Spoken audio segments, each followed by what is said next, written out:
I'm Nora. I'm a senior researcher at the Competence Center for Diversity and Inclusion. And this is Margit. She's head of DE&I at EY Switzerland. And we worked together with Advance on writing the white paper that today's presentation is based on. And I'm so excited to talk about this. Same here. And it's been a while when we came out with it. And the case and the research we will share here has become even more meaningful, I find, and been supported with other researchers over the time. So happy to share and explore that one more time. Yeah, I mean, personally, since we worked on the paper, I had a baby and I became a year closer to 40. So this topic is actually becoming just more and more relevant for me on a personal level. So this is a bit of an unexpected dimension for me as well. But, before we delve into the actual topic, Margit, I just, we're on Zoom, and Zoom is one of the companies that has in recent years significantly scaled back their D&I efforts, and they're not alone. We're seeing this all across the board, and I find this kind of scary. I don't know about you. Absolutely. And what I find scary as well is that this move comes at the time where, paradoxically, the business case for diversity, equity, inclusion has never been as strong. Right. And I mean, not just the business case. I mean, we're in Switzerland in the middle of an unprecedented skills shortage. Like, companies should want to use all of their talents, want to have all these diverse perspectives. But legally, Switzerland is tightening the regulations around human rights reporting. At least in my own circles, I was getting so hopeful. And how the discourse around diversity has changed, around gender, around race, that I thought we were really moving towards a mutual understanding of why topics like fairness and equity, diversity, inclusion are so important. And I guess I'm disappointed. Exactly. Well, it's like we live in this strange time where from one side, the need for diversity, equity, inclusion, as you say, is clear. And at the same time, the momentum is failing. Now, the fatigue is a reality, we know that, yet it is frustrating to see these companies stepping back, and by that, they're not only endangering the legal and ethical perspectives, but this move can also bring serious long-term implications on their reputation, and they can lose financially. And what I want to say in this point, actually, is that I'm really, really proud that EY is publicly, globally, very clearly and loudly committed to continuing our laser strong focus on D&I. And that's not only important for us, but it is also very important, our open and clear commitment to the industry, because our clients and many organizations around the world look to us, to the Big Four, for direction, and the direction from our side is clear. The focus needs to continue stronger than it has been so far.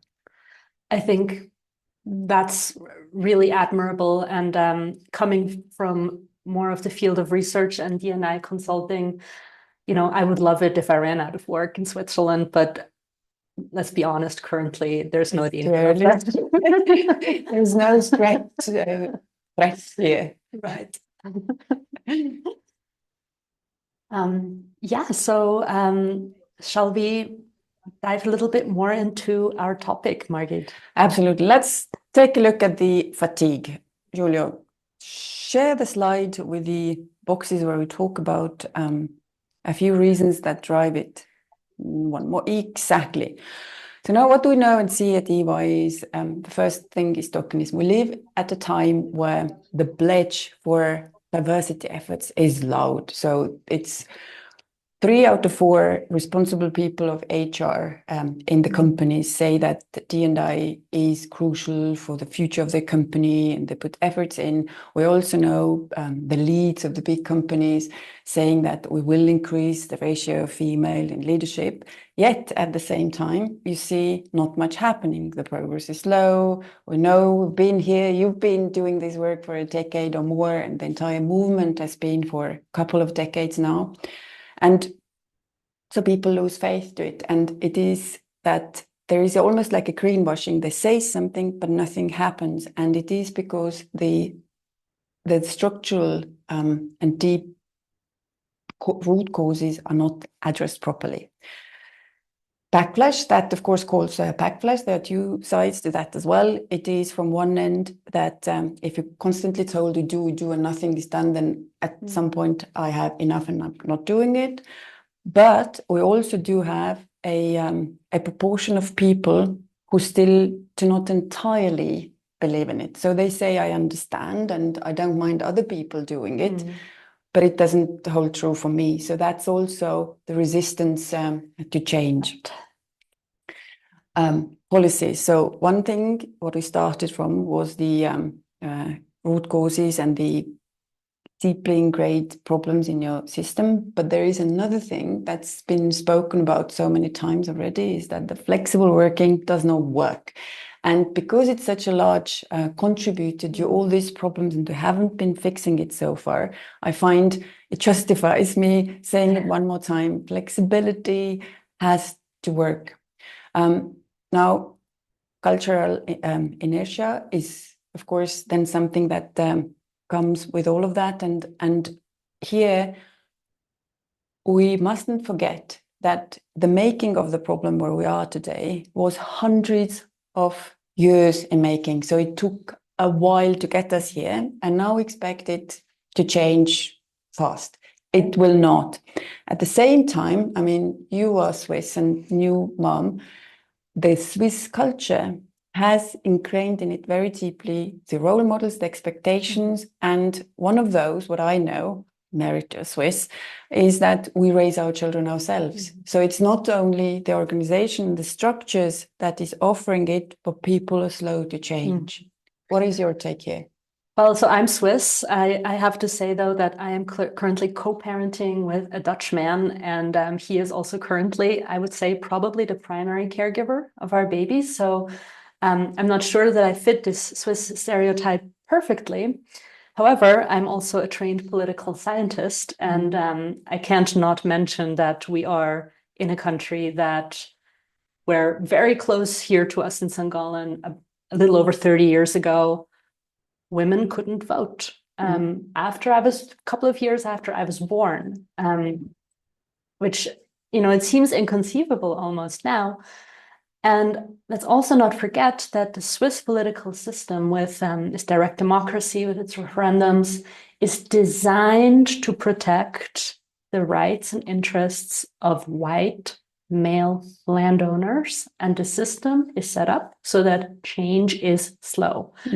And I think that goes exactly to what you were saying, like we can't expect progress to be overnight, and we have to go step by step and sometimes take a step back and then keep going.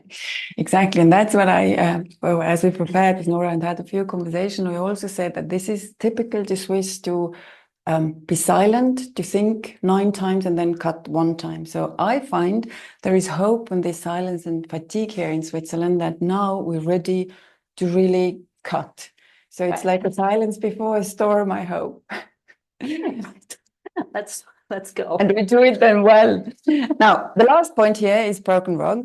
What that means, it's what still hasn't been fixed is this mid-layer. Now, bringing an example from EY, at our managerial level, we have achieved 44% female ratio, and we're really proud of it.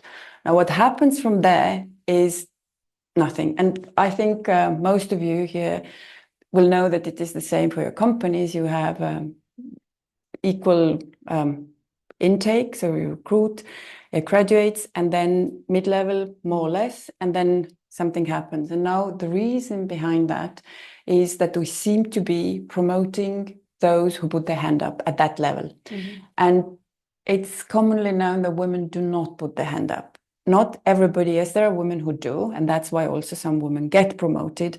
But the companies are at the receiving end of noticing who says, I want. And that's a reason, a big challenge that needs attention, the mid-layer.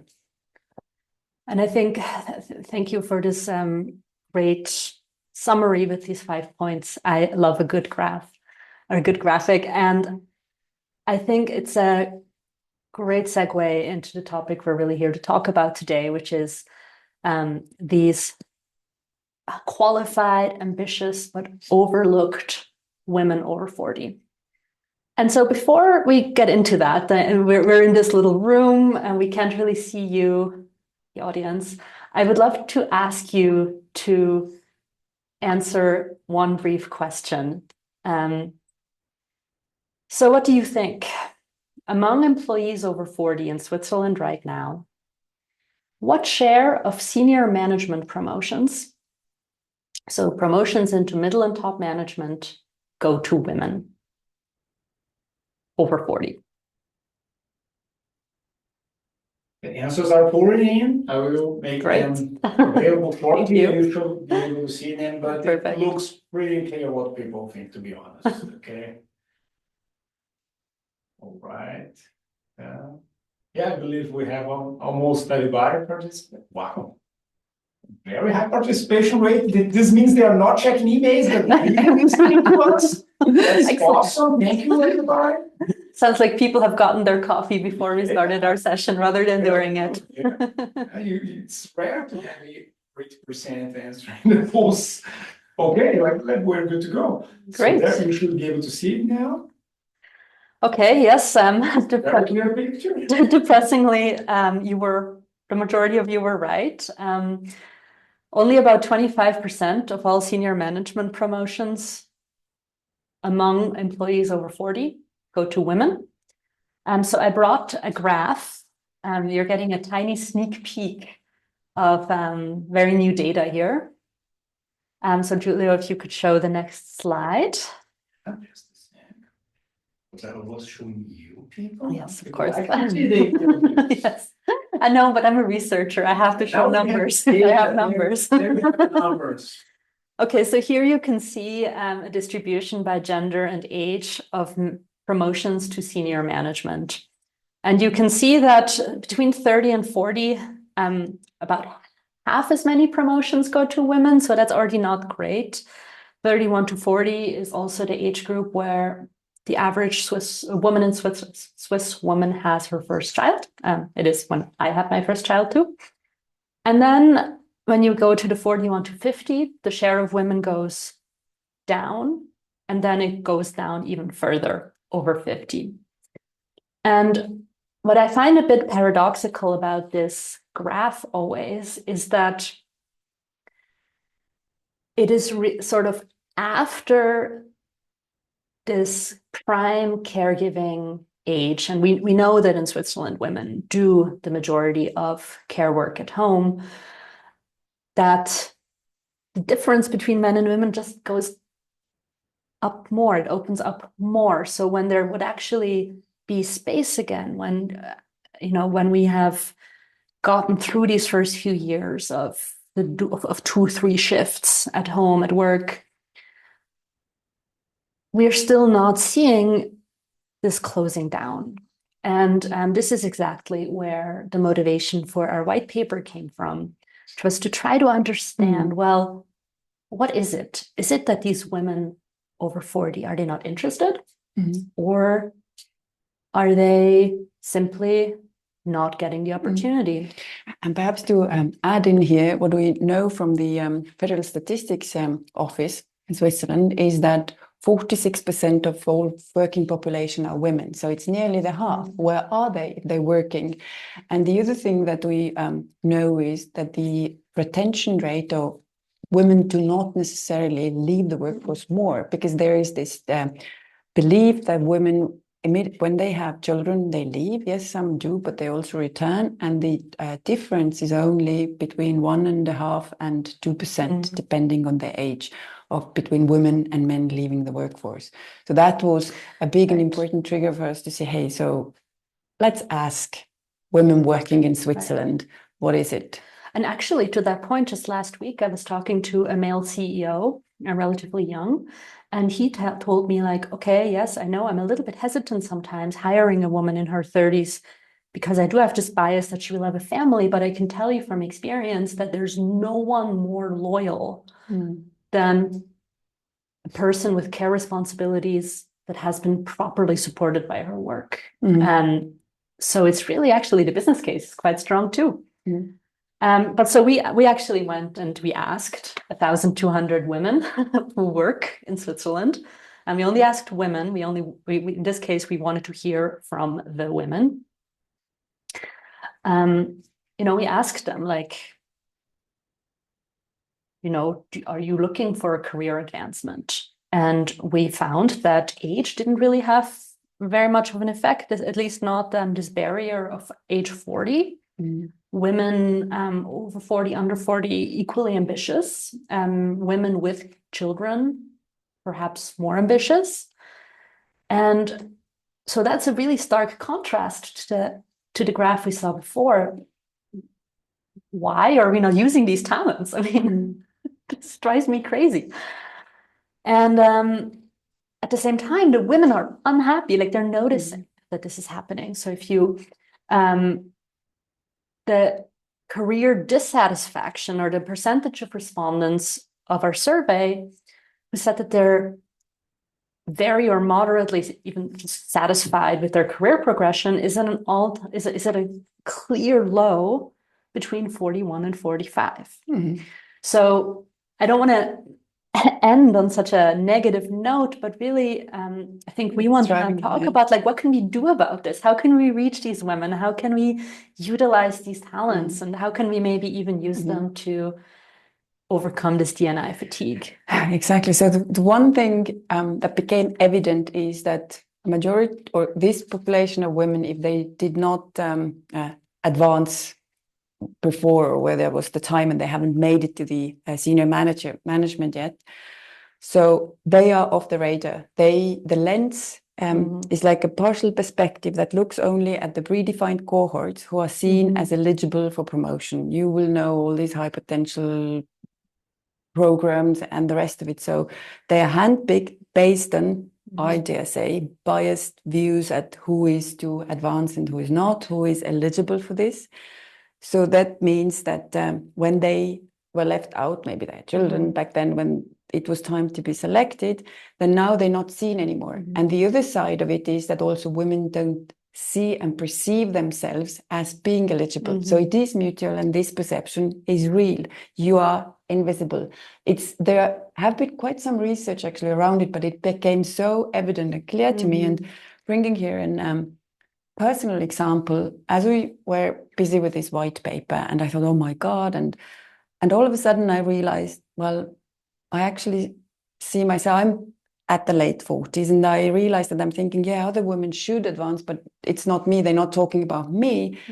And that was a aha moment to understand this is exactly how we view ourselves. However, talking more and more about it, I have found the confidence, and I've started to view myself as actually somebody who can step forward.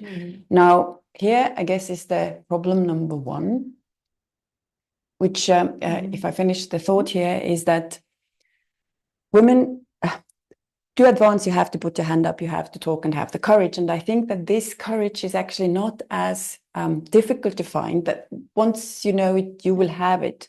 But you first need to start believing and see yourself as a leader first, and then you can start moving. And this is why, perhaps coming back now to what you said, what should we be doing, is start looking at who are these women in your organization. There is plenty of data. We did the same at EY. You will know who, as what age and what rank, and then you start seeing who surfaces, who are the invisible women. And from one of the previous gender intelligence reports, I believe, a benchmarking study from UNI-SG, you've given the advice to let everybody surface. So if once you've identified these people, give them the chance to come and show interest, because you don't know what they actually want, and based on our survey, they do want to advance. But I think another point is what you actually have done quite some research at, which is mentoring and sponsorship. Yeah, so I wanted to very quickly pick up on one point that you made, which was, these career models, like who is a talent. From the data, we see quite clearly that a talent in Switzerland is between 31 and 40 years old. I think something like 66% of all promotions go to employees who are younger than 40, even though they are quite a bit less than 50% of the working population.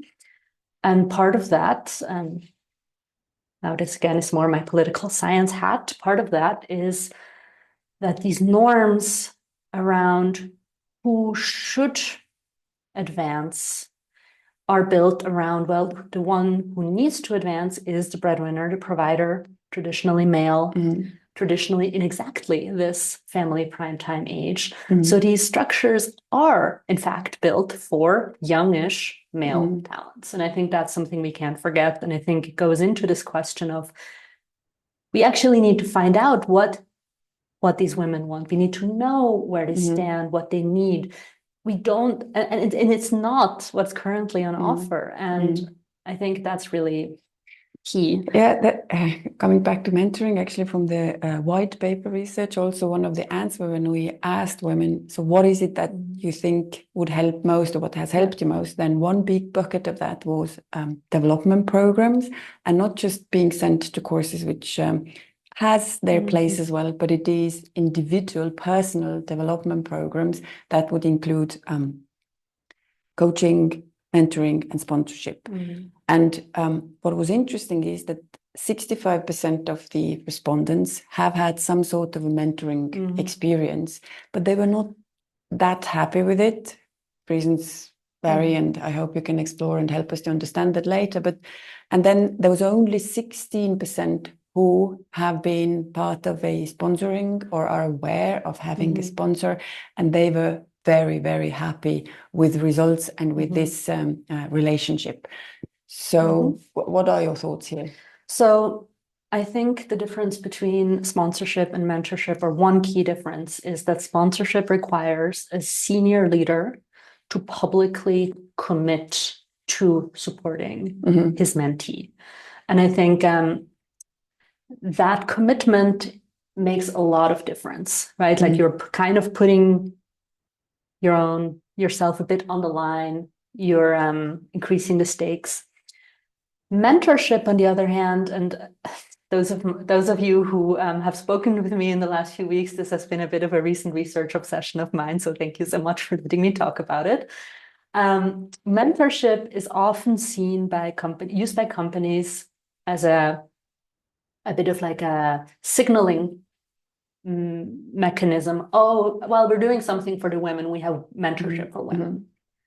And mentorship is a really wide term. In fact, some would put sponsorship as a category of mentorship. But from the research, we actually see that mentoring in a business context has way fewer positive effects for women than for men. And part of that is because the mentorship works best if there's some kind of pre-existing relationship or rapport, like personal. And that means that, you know, if you have maybe share a network, share some common interests, you are more likely to have a successful mentorship relationship. And that works usually better if there's a male senior mentor and a male junior mentee. So the question is, well, how can you then create situations where you can make mentorship work for women? What do you think makes mentorship work for women? I can bring it back to actually EY best practice, which we're also proud of, and it seems to work really well. I agree with what you said, that there has to be some sort of a mutual, something that a respect or connection. And what we did is digitally enabled platform for matching, so that the mentees will select the mentor they want to learn from. And with that, we assume there is some connection, or the chemistry will be okay. What we also have is it is accompanied. This means that there is a very clear structure. It is only 6 months. It has a start and an end, and people receive an email every month to start the next cycle, and they have clear conversation guide, what to ask. What I what it reminds me of as well is Michael Bungie, who wrote the book Coaching Mindset, if I'm not mistaken. Or he says, stay curious a little longer. And he talks about this advice given. And he says, nobody wants to be at the receiving end. If you think back at the time where you were told, and it's like, I'm fixing your problems and I'm telling you what to do. And that's what's often understood by mentoring. And perhaps it works in case of men and men because they have similar understanding of the issues and how to approach things. But this does not necessarily work between man and a woman because we dig differently. And that's why one should really avoid advice giving and stay curious a little longer, understand what the person wants, and also through questions, help the mentee gain clarity on what is it that they want, and then together work to where you want to get at. So I think that's a really good point, because if I think about myself, if I put myself in a situation where, or in a scenario where I would be a mentee to a senior male leader, I can't help but feel like I would feel a bit belittled or infantilized, like, oh, hey, here, little girl, let me tell you what to do. Let me tell you what works. And fact of the matter is, especially as, you know, we're no longer 25, we have very unique backgrounds, very unique needs. We have a lot of experiences. There's a lot of things that I perhaps know better than Gasp, this senior male leader. And so what we've started doing at the CCDI is recommend more reverse mentorship, which involves also a sort of a mutual learning relationship where you don't have necessarily a senior leader who's the mentor and the junior who's a mentee, but it's really a sort of structured program that's where it's also designed for the senior manager to learn about the needs of the mentee and to question his own privileges, perhaps to understand where, in this case, the female mentee is coming from. And I would actually think that this could work great for this category of women over 40 to also understand what do they need and what kind of cultural change do we need to initiate. Exactly. So this reverse mentoring is also a topic we're thinking of, but and I've heard so many good things about it, but we haven't really figured out how do you then create this in the mentorship relationship, the courage for the mentee now to start mentoring the other. So what's your advice there? So I think some of the things you've already said, like you need to set it up in a structured manner. It needs to have a lot of support. It needs to be very clearly communicated that being open and honest is possible and that it's safe. It needs to be voluntary. So it needs to be that the senior leaders really sign up voluntarily and they say, hey, I am willing to be vulnerable. And I think it's also, it can be really helpful if it's part of a bigger program where you also have a bit of a community of mentors and mentees. So you're not just, oh, I'm putting myself out here. No, I'm putting myself out here, and so are all of my colleagues. So I think that's brilliant. That gives me an idea I'll bring back that we'll introduce now in our next round. So Margit, so now we've talked about mentorship. So what else can we do to promote and support women over 40 in their careers? What I see, and I've experienced myself, and I did share a little bit of the personal story as well, is you need to create an environment where women ask. So women are given often the advice, you don't ask, you don't get. And I agree with that. If you don't ask, you don't get. But women don't ask if they're not asked. That you have to, before you tell women to ask, you have to help them to gain the confidence to share their opinions. And one way to do that is, of course, through a mentoring program, which helps the female to learn, articulate what they want, and they get the encouragement. But it also is through awareness raising. Through all these sessions, you have to make it normal to talk about being a leader, help women to internalize the leadership feeling, and then they start asking. That's my opinion. I think that's a really good point. And I think what I would want to add here is, so we've been talking both about, well, how do you make it safe for women to say what they need, but also what they want? But also, how do you know what the women in your company want? So I think here I would also add, this also is a bit of a management responsibility, right? Like managers need to create a space where they also ask what their employees want. Like you have to signal that you're open to hearing it. But on a company level, I think we also, and I'm sorry to come back to numbers, but you need to know who these women are, who are these talents, what are you missing out on, but also what can you offer? And I think here it's really crucial, like not everyone will open up in a conversation with their manager, but maybe they will answer a survey or maybe they will talk to a colleague. And I think become aware of your non-traditional age talents, of your diverse talents, and find out what they want and then keep measuring whether you're giving them what they need, I think. Absolutely agree. And that reminds me of Amy Edmondson, who is behind the entire psychological safety and this movement and the learning organization, fearless organization. And what she says is, yes, it's a two-way street and women need to ask, but she also says very clearly the responsibility to start role modeling and creating the environment is with the leaders. It's the leadership who can change that, because everybody, people have two dominant urges. It's for safety and reward, and we mirror the behaviors of the person who is our supervisor. Right. It's kind of funny that we're ending up with this topic of leadership, because of course Margit and I are also going to be at the launch of the Gender Intelligence Report this afternoon, which is about exactly this. How can we change leadership very broadly? So if you're interested in that topic, everybody dive in to that as well. But yeah, so I think the only other point that I still wanted to bring up that you had mentioned very briefly at the beginning was this idea of flexible work. How do you think we need to change the way we work to make it work for women of all ages or female talents of all ages? Thank you for this question. I've been taught to say, well, that's a good question.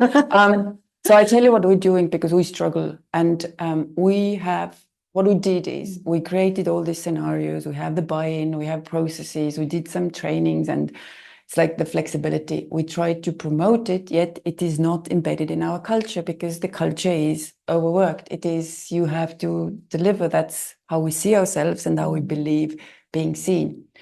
So at the next instance, what we did is, as I said, we have everything in place, SharePoint policies and so on.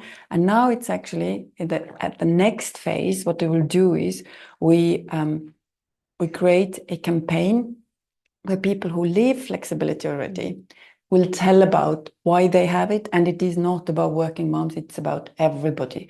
So our focus is on men, it's about young people who increasingly say, when I ask the lady who is, I think, early 30s, why do you work flexibly? You don't have a family yet. And she's like, I just love life.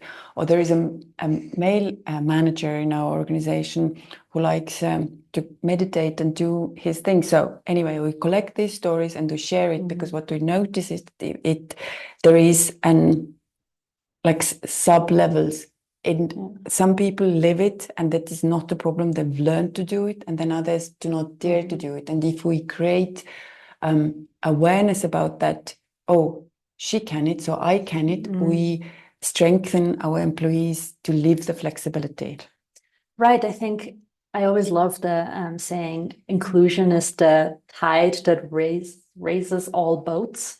And I think if something like flexible work is implemented, it shouldn't be seen as it's just women just work part-time. No, it's that those who want to or need to, or those who work best when they work part-time, work part-time. And I think in the end, we need to move it away from being a woman's issue. And I think that perhaps is what can create change. So I think, yeah, like find your role models, find your internal best practices, find your, male managers who work 80% or I don't know, 70%.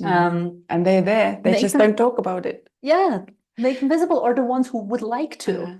And you're extremely right when you say about this being a women's issue. It's not anymore. If women talk about it, it's women's issue. When men start talking about it, it's everybody's issue. And this has changed and started to happen already. And it is because increasingly, again, looking at the numbers, I believe over the last 5 years, the men working part-time has raised from 11 to 15%.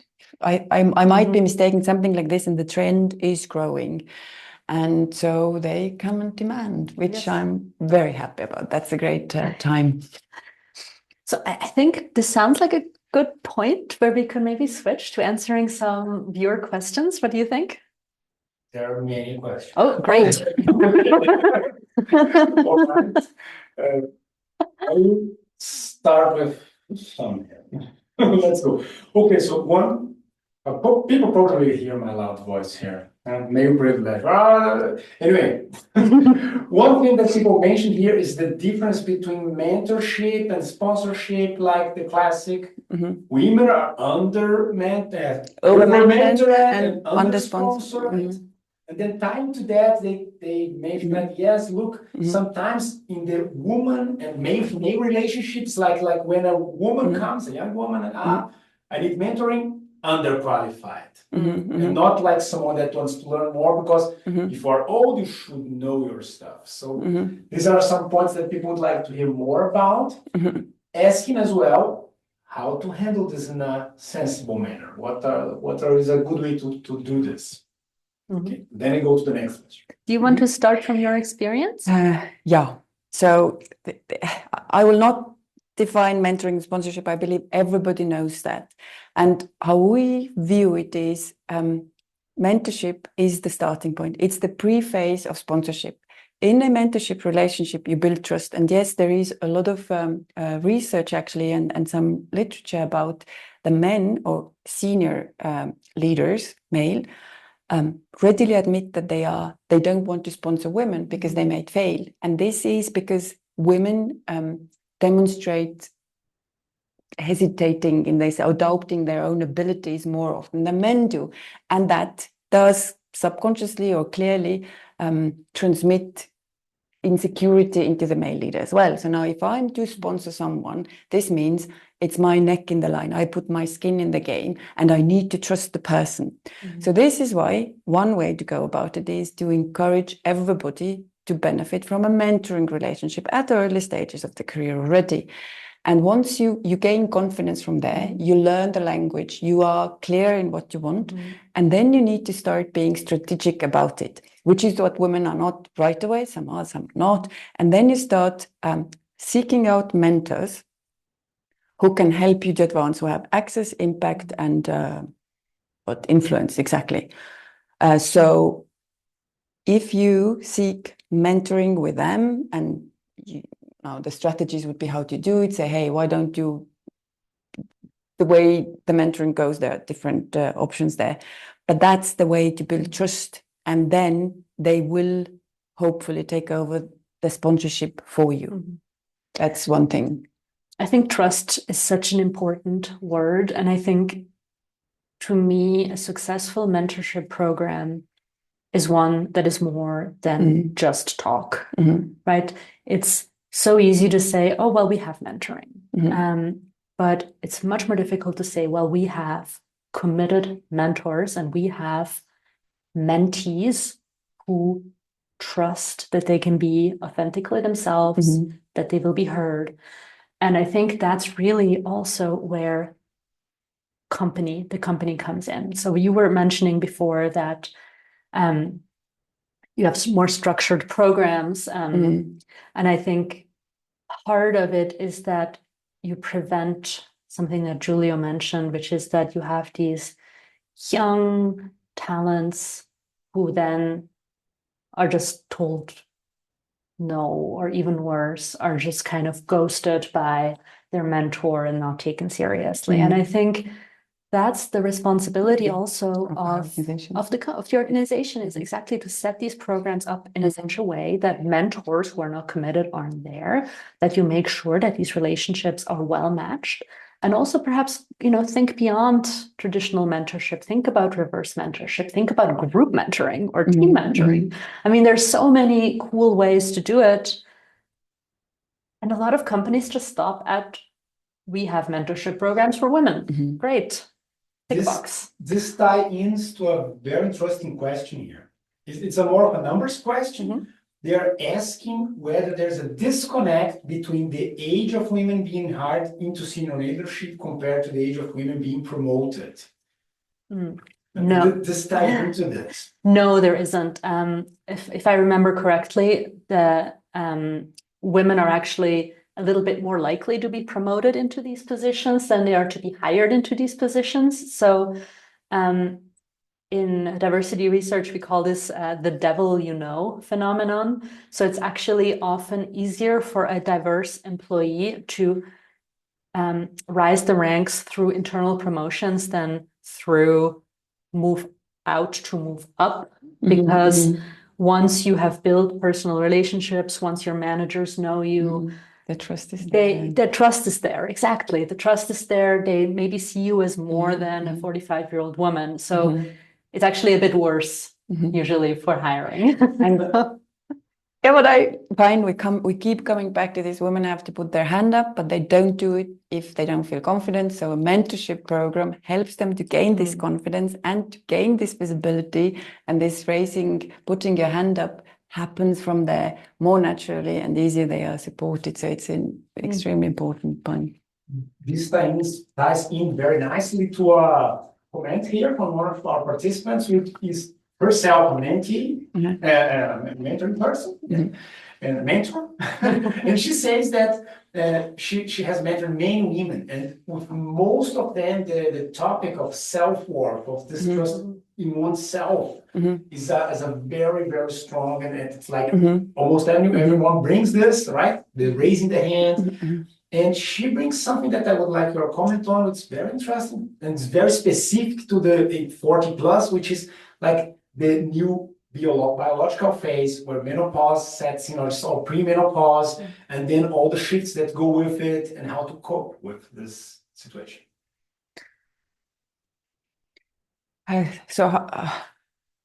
If I understand the question correctly, how to cope with, then what to do if you're frustrated, you're not moving forward, where to start, what to do?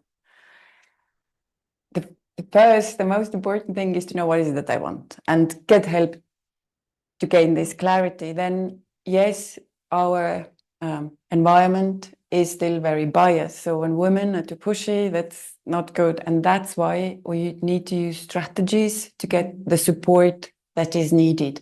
So it's how to get rid of your frustration. What would you say, Nora? I mean, so for me personally, so I've recently been confronted with the saying, it takes a village a lot. I have a 7-month-old at home.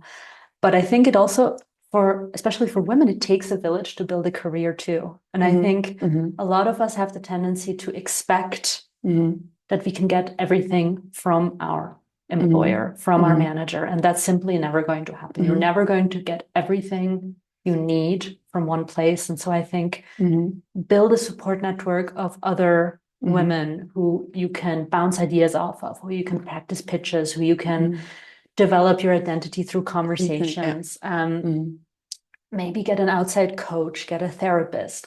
I think there's so many things you can do also to maybe practice, prepare outside of just your employer. And I so don't like this advice. Women, if you don't ask, you don't get. Women need to ask. And I've said so many times, we don't ask, but we need to. I bring this example. A team member came to me and said, so, in this round, will I get a salary raise? And I'm like, no, I never kind of issued it because you never asked. And I thought, Margaret, you are the DE&I lead. You talk about it. You know they don't ask. Yet you did not proactively start this conversation, and that told me how true it is that it's just it's a combination. You have to ask to get, and there has to be an environment which comes back to your point, create a supportive network around yourself with whom you strengthen each other through exchange, and then you will find the courage to ask.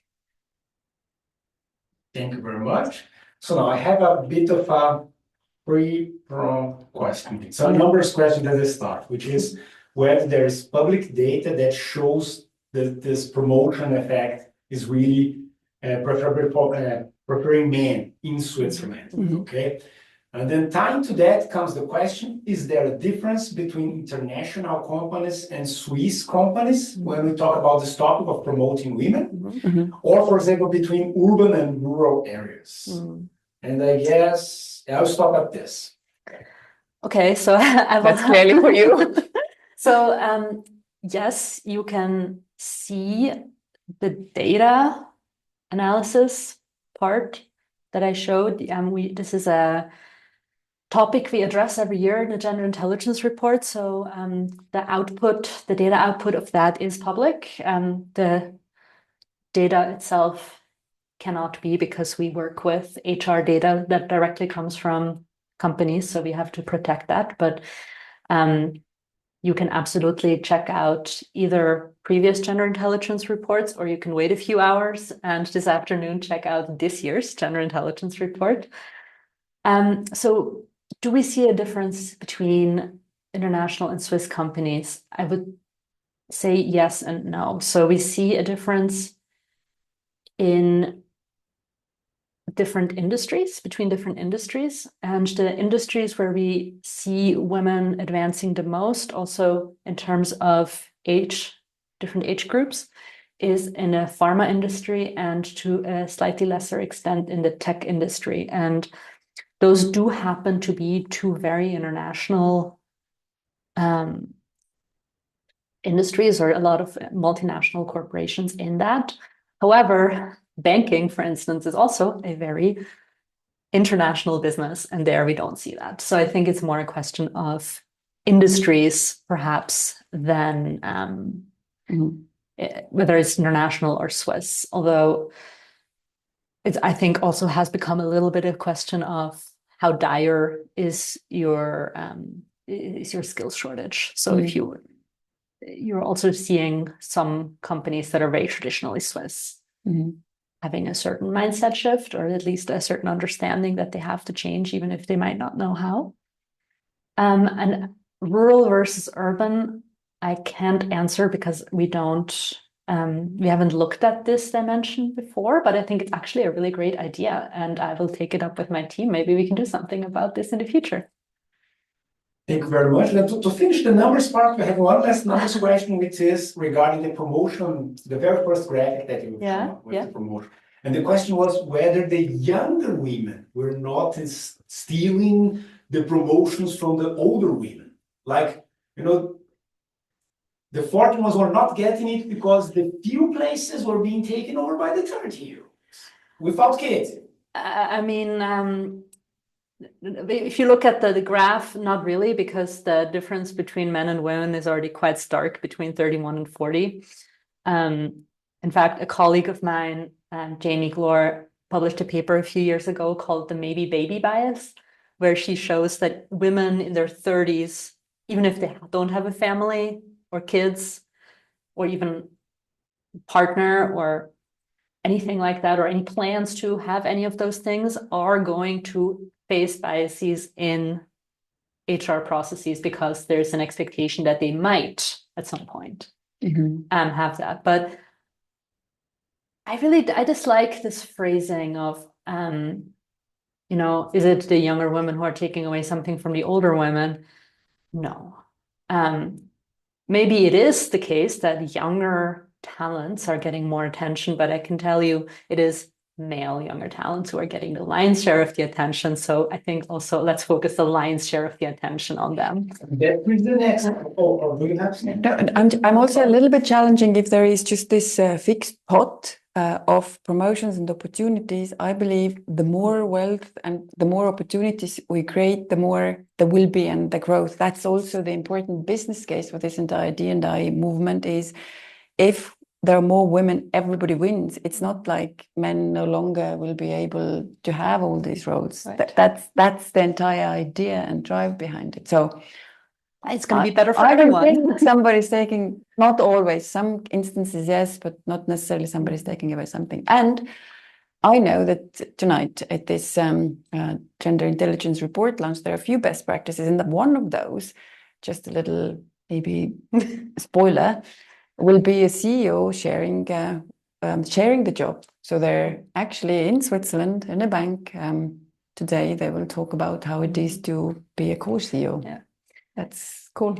Yeah, it's not power isn't necessarily a limited resource. And I think I wanted to pick up on one other thing you said, which was like, but also the way we have careers has shifted. Like we have portfolio careers, we have people move more laterally, people try out more things, people have more projects on the side. Like, I don't know, I just started the newsletter a couple of weeks ago. Like that's not part of my job, but it also is, right? Like, and a lot of people are doing things like this. Like we diversify, we develop in different ways. And I think also this is part of rethinking, what does a career actually look like? A career doesn't have to be just up, up, up, up, up, up, up, up. It can be a spiral career or a portfolio career. Like I think let's be a bit creative here. Another example, in my previous life, I was supply chain leader. And today I'm the culture and diversity, equity, inclusion lead. So I am one of those who has completely changed the career.